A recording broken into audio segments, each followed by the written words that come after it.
You are still watching Ways. Now, many of us struggle to find a balance between our professional and personal life.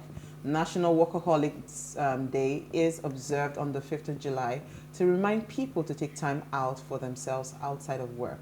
While being professional and having a committed work ethic are good qualities in an individual's life, giving too much importance to your work and none to your personal life can also have harmful consequences.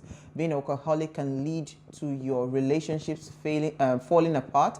It can also lead to anxiety, unhappiness, and other health-related issues. Now, the day reminds us that there are still several people who have an unhealthy work-life balance. So National Workaholics Day also serves to make people aware about how they are damaging their own health by focusing too much on work. It also draws attention to how you can let go of your workaholic's tendency and just relax. So who is a workaholic on this table? If you don't raise your hand, I will point you. I will point you. The hand is not yet up. Uti, raise up your hand. Two of them in the middle. But you see, today is just better. Yeah. I'm getting better. Are you getting I don't know what better means. Do you have a balance? I don't know what that means. Wow. I'm getting better. But we have to just try to take our time to just rest. You know, the truth is, I mean, I buzzed you today because I had the very sad news of someone's passing. And it just, you know, when you hear people die and all of that, it just tells you, come, if you drop dead, this work, if they even try to do 1 minute silence, may you thank God. You know, the work goes on. So at some point, again, with what is going on right now, everything is just like targeted to stress you.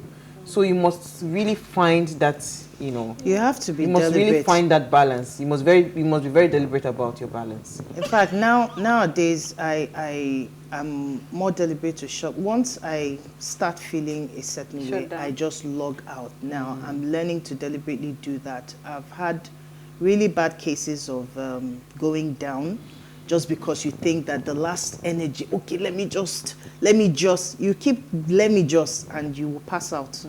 So it's, I had a case of someone too who fainted in the office the other day. So she's still in the hospital. So more and more, you're just knowing that, look, even when you think you're indispensable, if anything happens to you today, somebody else is going to take your position immediately. Let's see. Everybody looking at me though. What did you hear? Well, you know, I forgo the Owambes so that my weekends are dedicated to sleeping. That's good. The best I can do right now. That's good. Yeah. Can we move on, please? Okay, moving on. Norma, what did you find for us in the news? Okay. My news mention is about a write-up about the situation of insurgency in Nigeria over the past 18 months. So it says 139 clerics, worshippers killed, 394 kidnapped in 18 months. And this Punch story has it that about 139 clerics and worshippers have been killed in various attacks across the country between January 1st, 2021 and July 4th, 2022. The list is endless about the breakdown of the incidents that have happened so far. We have no fewer than 394 religious faithfuls who have been kidnapped under this period. We have a breakdown of incidents. We have 53 Islamic clerics, worshippers killed, and 165 abducted, while 229 Christians have been kidnapped and 86 have been murdered. So these attacks have gone across the country. It's not even a case of just the north now. We have had cases in Benue where churches, people were killed, a priest, I believe, and parishioners were killed in March 2021. We had a pastor killed in Abuja, his wife. We had murders, about 4 people in the church in Abuja. We had a case in Kaduna where Redeemed Church with 8 members. So we have in Katsina, we've had in Kogi, we've had in Niger State, we've had in Ogun State. That was the current one where over 40 people were killed in the St. Francis church. We've That's had Owo, in Owo, Ondo. We've had in Abia. We've had in Sokoto. So it's no longer a thing for a certain part of Nigeria. This has cut across Nigeria from east to west. And it's something that we really need. And this is just in 18 months. We've lost, I know that it has become a statistics in Nigeria now. We don't even take time to find out the names of the people who have lost their lives in the process. But we should not become that nation that does not have any form of regard for human life. Because if we continue in this trajectory, that's what is going to be. I know we're getting there. I want to believe that there's still some level of hope that our leaders can just rise up and begin to do something about this. Even the insecurity, I think before I came on air, I saw in Katsina that over 69 healthcare centers have been closed in Katsina alone because of the insecurity issues. They were losing a lot of staff, being kidnapped or being killed in some of those areas. They had to shut down 69 healthcare. If 69 healthcare facilities close in one state. All right, let's move on. It's a sad situation. What's your story? Doom, gloom, and more gloom. I'm telling you. I wish I had good news, but hey. My is headline, what it is. Yeah, thank you. So my headline says 165 naira per litre of fuel. Depot owners shun federal government's directive. Marketers give conditions. Of course, you have to be living under a rock if you're in Lagos, if you have not felt the realities of how did my friends call it now? The petrol apocalypse. There was a way they strung the two words together. Petrol is becoming almost a figment of your imagination. Whether it's here today, it's gone tomorrow, it's gone today, it's just all over the place. So this story really speaks to the fact that all marketers are given the federal government conditions. So of course, this whole issue has arisen from the fact that the marketers have said that it's not sustainable for them to keep selling and running their businesses and stations at a loss. Because rather than being able to source the product at 148 naira per litre, which is what is set by the federal government, at the depots, they are lifting this product at anything from 162 to 163 naira. Now, when somebody gives you a 3 or 2 naira spread for you to then sell, of course, it's not viable. And then if you add on top of that the cost of transportation up country, it becomes a loss leading proposition. So it's not feasible for them to continue.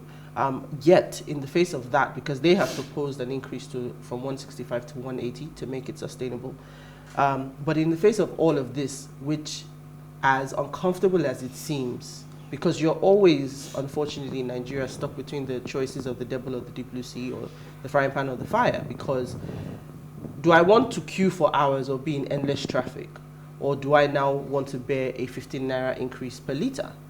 We have to choose one of the lesser, I don't even know which one to call lesser evil right now, but which would we choose? Because either way we're suffering. But in the face of this, the federal government continues to insist that everybody must sell at the prices they have stipulated. Now my questions are simple. What is the landing cost of this product? Is it sustainable for the depots to sell at 148?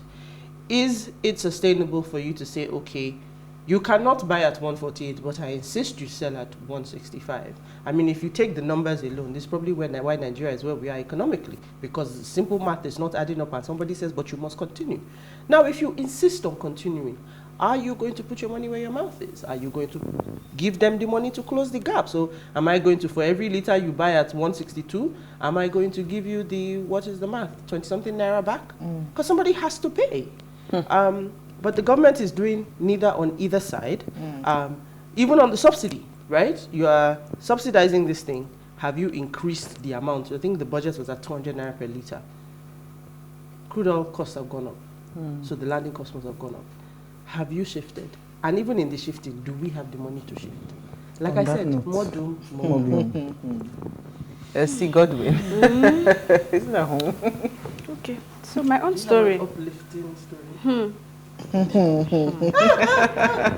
So I saw on Premium Times says Nigerian University Hospital imposes 1,000 naira daily electricity bill on admitted patients. Okay.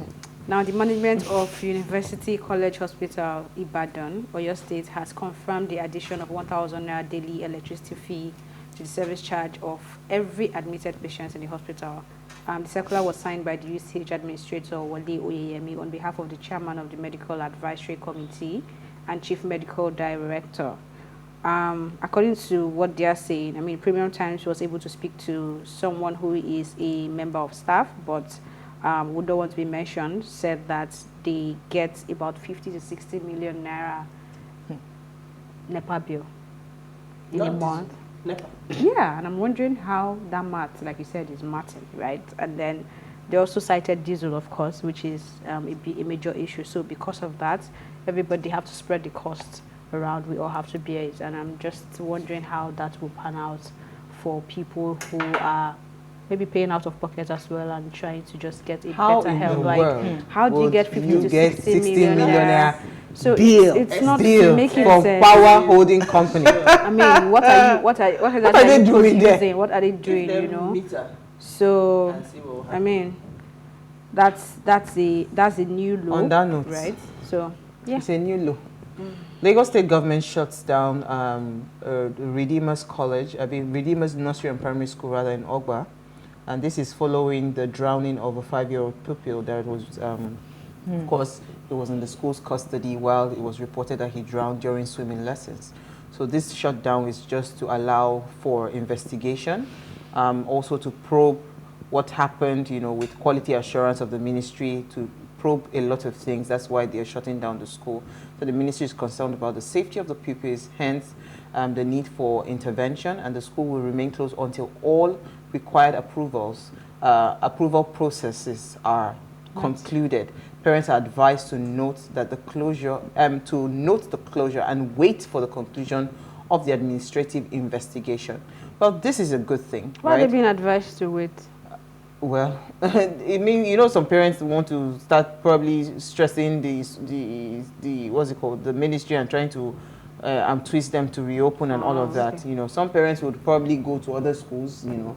But the truth is, when it comes to quality assurance, I know for a fact, I mean, one school that they don't joke with quality assurance is Daystar, the role model school where my children finished in primary school, because they are so close to Alausa, you know.